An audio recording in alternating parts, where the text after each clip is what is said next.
I can easily claim Star Wars Rogue Squadron as one of my 5 favorite franchises. I have loved it since the original game was released on N64, and its sequel is responsible for starting this channel. Even its prequel-based spiritual cousin, Battle for Naboo, maintains a spot in my replay list. Then there is Rogue Squadron 3. When the game was released in 2003, I was incredibly hyped for it. Preview articles in various gaming magazines had me hanging on every screenshot, and the revelation that we would be leaving the cockpit was a point of curiosity. Unfortunately, I felt let down by the final product and have lacked interest in it ever since. Over the last few years, I have tried to be more open to what the game tried to accomplish, and mostly it is still a good title.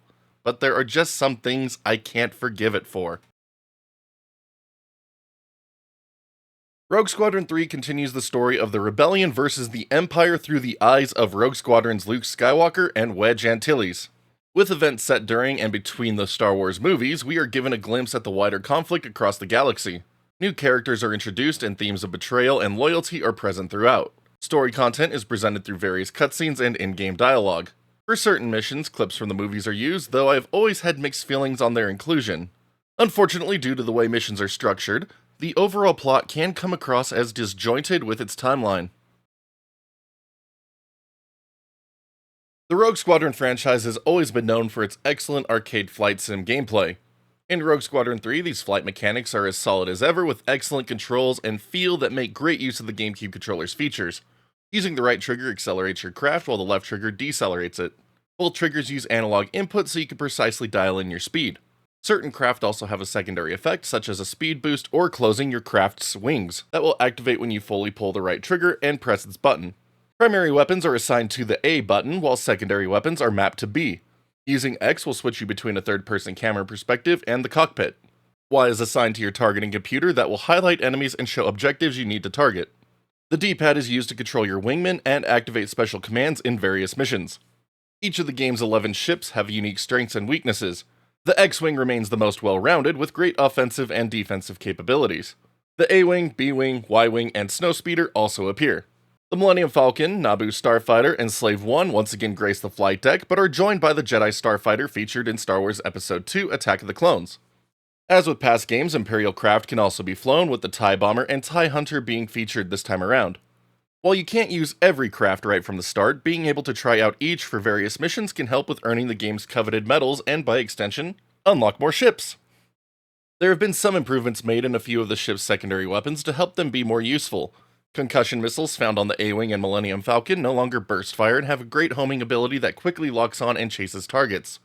Y-Wing bombs feel more devastating, and the cluster upgrade feels more impactful in a group of targets. One of my favorite additions is the Sonic Mines from Attack of the Clones. They are incredibly powerful and satisfying to use. Unfortunately, only 10 of the 19 missions are or feature flight segments, with a vast majority of the game's playtime taking place out of the cockpit, whether on foot, on a speeder bike, or in an ATST. Considering this is a Rogue Squadron game, putting flight in a secondary position is certainly a questionable decision. To make matters worse, the on-foot segments are incredibly clunky. Utilizing a single-stick control scheme with a locked camera was awkward in 2003, and after 20 years, this hasn't changed. To further degrade the experience, all aiming is done with an automatic lock-on system. There are numerous times when you will be firing into the void and hoping you are hitting something if you don't run right up to it. Each foot segment is also incredibly linear and narrow, often taking place in closed spaces. While this last point isn't necessarily a negative, having a proper twin-stick control setup with a free camera and targeting reticle would have made a huge difference to how they played. Various levels also have platforming segments that are some of the worst I have ever played for their absolute pointlessness. Considering 12 of the game's levels are or feature on-foot segments, this is a lot of jank to ask of players looking to play a Star Wars arcade flight sim to go through.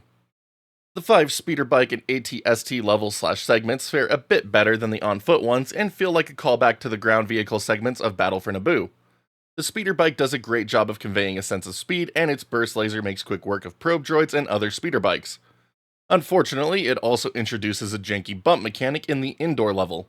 You are supposed to bump the enemy speeder bikes into the surrounding trees, but due to the way the physics work, you are just as likely to wipe yourself out by attempting it. Instead, using brakes or boosts to break free often provides better results. ATST play was first introduced back in Rogue Squadron on N64 as a bonus you could unlock with passcodes. Seeing it become a playable vehicle in the main campaign was truly a treat. Controls are a bit awkward, but overall passable. Holding the right trigger moves you forward, while A and B control primary and secondary fire respectively. Aiming is done with your reticle, but it has free movement across your entire screen, which can be awkward. By holding the left trigger, you can lock the reticle to a single point on your screen and make aiming a bit easier at the expense of your movement. You may also encounter some collision weirdness near walls or other obstacles, which has led to more than one unintentional death during my years with the game. The main campaign is 14 missions split between a Luke path and a Wedge path. The Wedge path features more flight missions, while the Luke path has more foot segments. 5 additional bonus missions are available to be purchased with in-game points earned by achieving medals. Unfortunately, 4 of these levels are on foot, with only one being a true flight mission. Achieving gold medals is one of Rogue Squadron 3's main goals, and the requirements are pretty forgiving compared to past games. As a result, a new medal tier of Best Ever has been included that will push your skills at the game further. To help in achieving medals, numerous upgrades can be found hidden throughout missions that can increase your damage output or give your missiles homing capabilities. As previously mentioned, achieving all the medals will unlock additional ships for you to play with, making them worth pursuing. Getting every gold will also allow you to play in Ace mode for an even more challenging experience. If doing that amount of grinding doesn't sound like your idea of a good time, Rogue Squadron 3 features passcodes that will unlock everything for you. The best addition to Rogue Squadron 3 was its inclusion of multiplayer gameplay for the first time in the franchise. A full co-op mode of Rogue Squadron 2 is the main draw that features all 10 of that game's story missions and 3 of its bonus missions. Because there are 2 players, changes were made to the enemy density, but it is a great way to experience one of the best Star Wars flight games ever made. Unfortunately, it has some stability problems and can crash from time to time. If you unlock the Jedi Starfighter before beating the raid on Bespin level, you can also softlock your progress, as one of the A-Wings needed for that level will be replaced. Various versus mode game types are also available, with dogfights being my favorite of the bunch. The audio work in Rogue Squadron 3 is incredible. Using a mixture of original themes and John Williams' score, combined with authentic sound effects, makes each level feel like it is right out of the movies. Thanks to Dolby Pro Logic 2, the game even features 7.1 audio support to make the action more immersive. The Sonic Mine sound effect and resulting destruction remain one of my favorites to date. Unfortunately, some of the voice work is below average, and it doesn't help to hear the sound-alike saying lines directly after a clip of the movie. Rogue Squadron 3 remains one of the most visually impressive GameCube games released for realistic visuals. Models are incredibly detailed across all craft and characters, with fantastic texture work. Environments are nicely detailed, and the space skybox is often accompanied by something pleasing to look at. Explosions of bigger objects have been upgraded over past entries, with more visual debris and larger explosions. Unfortunately, these improvements have come at the cost of performance, with numerous moments of the game having noticeable frame rate drops compared to Rogue Squadron 2. There are also times when textures don't load properly on various objects, displaying rainbow artifacts instead. My biggest complaint with Rogue Squadron 3 is its focus on foot missions. The franchise was built around flying, so having more non-flight missions has always sat wrong with me. Combine this with the fact that these on-foot segments are incredibly jank and can include incredibly pointless platforming hurts it even more. A twin-stick setup for its controls and free camera movement would have gone a long way to remedy some of the issues. I also wish that the game had stuck to a linear level selection over the branches, as it would have helped the overall narrative and given a better sense of what order they should have been played in. If you jump straight to the Wedge missions, you won't understand why a certain character is now with the Empire. A few improvements to the way AT-ST collision and speeder bike bumper moments handle would also have helped elevate the sense of overall polish. Co-op mode freezing and softlock fixes were also desperately needed. The main draw that will keep players coming back to Rogue Squadron 3 for single-player experiences is earning all of the gold or best ever medals. Co-op play is the biggest reason to keep a copy of Rogue Squadron 3 on hand. Rogue Squadron 2 had great missions, and playing them with friends is a fantastic time.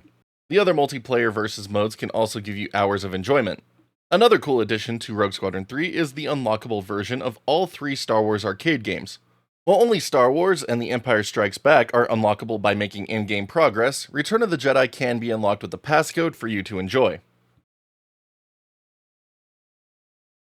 While not as great as its predecessor, Rogue Squadron 3 manages to still be an overall great package thanks to its solid flight levels and inclusion of a full co-op mode of Rogue Squadron 2. The game looks beautiful regardless, and the audio is on par with the movies in most regards. I do wish that Factor 5 had kept a focus on flight missions over ground-based ones, or at least included decent controls for these segments, but I can appreciate their wanting to try new things. Rogue Squadron 3 can still be had for a decent price these days, so if you want to experience its most memorable moments, it is worth the investment. So those are my thoughts on Star Wars Rogue Squadron 3. Overall, a game that had so much potential that just didn't quite live up to expectations. Is it a terrible game? No, not really, but it does have a number of terrible moments mixed in with a lot of its more memorable moments, and that is why it's just not a game I go and revisit all that often. But thank you so much for watching today's retro review. I really appreciate you spending even a minute on this channel watching this content. Here at the end, just the usual favors to ask of you. If you haven't already, thumbs up, thumbs down button. Really appreciate that interaction. And then if you'd like to see more content, be sure to hit that sub button and notification bell so you can be notified when more goes live. Do weekly videos, twice weekly video streams, and all kinds of other stuff on random occasions.